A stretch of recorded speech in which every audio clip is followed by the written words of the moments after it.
Mu kiganiro yatanze ku banditsi n'abamenyeshamakuru kuri uwu wa munani Mukakaro umwaka wa 2025, umushikiranganji w'abakozi n'akazi Venuste Muyabaga yakebeye abakozi ba leta batariko baratonda neza ku buzi bisunze ibiko birahinduka mu gihugu, akamenyesha ko hahinduka ibibanza ariko hadahinduka akazi, akabasaba gutonda ku kazi kugira ngo ababitura bashobore gutunganirizwa neza. Tumwumvirize. Abakozi n'akazi bumaze iminsi bubona mu buzi bwa leta hariho ukudebukirwa muri no misi aho abakozi badatonda ku kazi by'ukuri uravye amaserivisi atandukanye bivanye ngira n'igihe bibaza ko hoba hariko harahinduka ibi canke biriya, ariko ubushikiranganji bw'abakozi n'akazi bwagira bufate kano kanya kugira bukebure kandi buhamagare umukozi wa leta wese ahari ko ategerezwa kuja ku kivi uko amategeko bitekanya. Nivyo hariho ibiriko birahinduka ariko hahinduka ibibanza ntihahinduka akazi.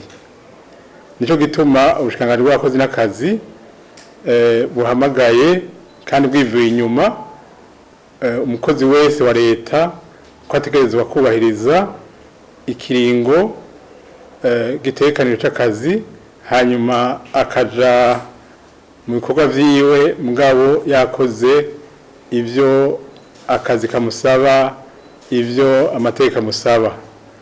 Birababaje kubona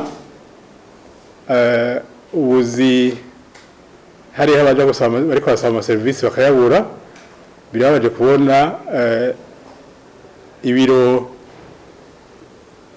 biri ata abantu batonze amaserivisi novuga asa nuko atariko arakogwa uko byateza kugenda. Rero ubushikiranganji bw'abakozi n'akazi burahamagaye kandi burashimitse busaba yuko muri iki kiringo nk'ikindi kiringo cy'iminsi yose akazi gakogwa ukuri kwamye. Rero umukozi wa leta yo kwica amatwi amategeko ariho kugira bikurikize abahane. Rero dusavye abarongoye amaserivisi yuko bo kubahiriza amategeko kugira akazi ka leta gakogwe. Igihugu kizotera imbere ari uko akazi gakozwe kandi akazi gakogwa n'abakozi kandi abakozi bakora akazi batonze ku kazi.